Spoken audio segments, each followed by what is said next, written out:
Alright you guys, we're back with another redstone tutorial here. Today we're going to be going through some basic redstone circuitry.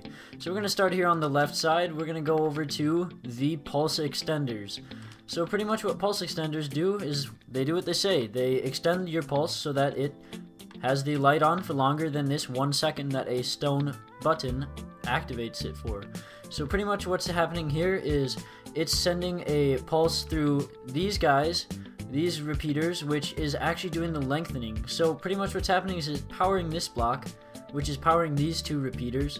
This repeater is powering this block, and since this repeater is being powered and powering these two repeaters, it's going through and powering the redstone block for longer.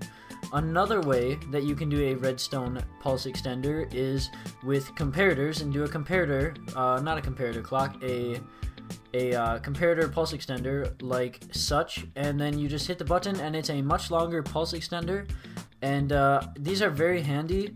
And another one that I built here is kind of an interesting format, but it works just the same. This is as big as you can make it this way. There are ways that you can make it different. You'd have to look those up because I do not have those on example today, but that's pulse extenders, and you guys can just see that this one is a much longer pulse.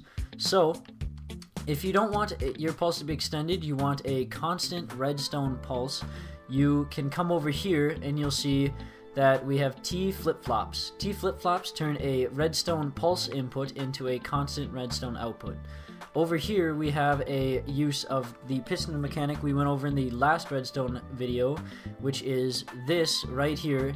When you send a one-tick pulse into a piston, it spits out its block just like that, and it sends out a constant redstone signal.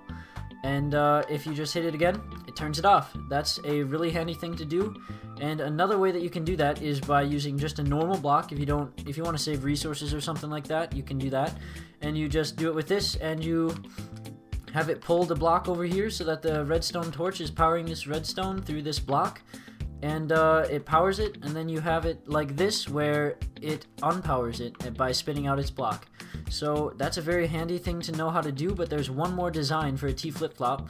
So pretty much what this one is it's running this dropper, spits its block into here. Am I right? Yeah, it spits it into there, which then, if you see this, spits it out into here, which puts it into this hopper, which puts it down here, which puts it in here, sending out a constant redstone signal. But if we hit the block again, since I'm powering this block, this dropper shoots out the block into this dropper, turning off the redstone pulse. So it pretty much works just like the other one. It's just a very much more compact circuit, and it's a little bit more expensive, but you get the picture. It does what it says. So over here we have a little bit of a more complicated circuit. These are known as monostable circuits.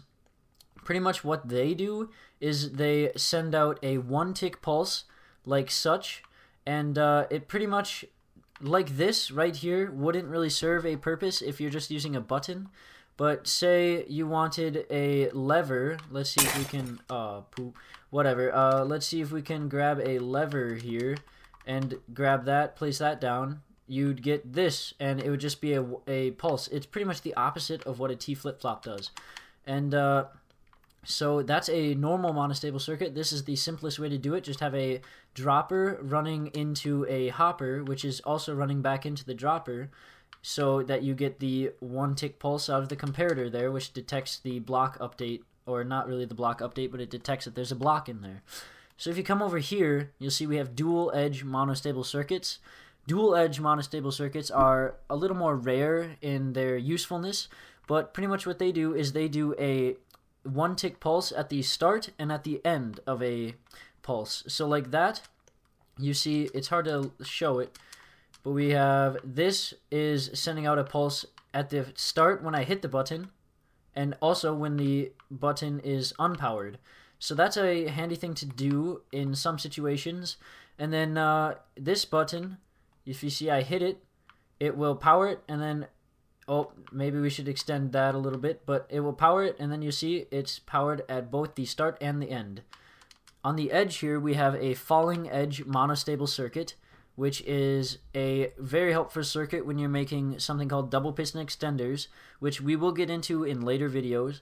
But here, you see this redstone torch is powering this all the time, and when I hit this button, it's going to unpower the redstone torch, which doesn't do anything to the hopper, or sorry, the dropper, and that also makes it so that when the button is unpowered, the redstone torch turns back on and powers the dropper, spitting it into this hopper, which creates a falling edge meaning on the end of the pulse. So if you come over here, we have a couple more rare but also very useful redstone circuits. This is called a RS NOR latch, and pretty much what an RS NOR latch does is when you hit this button here, you see nothing is powered because the item is in here and the comparator is only detecting what's in this dropper. So when I hit this button, it makes it so that the comparator gives out a redstone signal.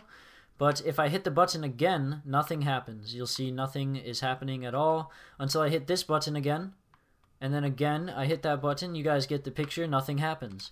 Another design for that, if you don't have all those materials yet, say, you can do this, which is the exact same thing, just a little bit bigger, but it pretty much does the same thing. So if I hit that button, I can hit it as much as I want. Nothing's going to happen. But if I hit this button, it's going to unpower that and flip which side it's on. I found, honestly, that this one is much easier to use because it's much easier to understand. But other than that, it's pretty good. And then on the end here, we have a very rare one that I didn't even know until recently. But this one is called a D flip-flop. My friend and I have a little story for you guys. So he gave me some challenges on circuitry, like real life circuitry, see if I could do them in Minecraft.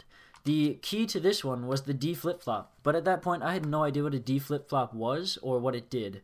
So pretty much what a D flip-flop is it detects if a lever, so if the lever's on, it's not going to give out a redstone signal out of here. This is our output, and this is our input. This might be getting a little complicated, but we really want to stress that the lever controls what's happening, even though it doesn't do anything.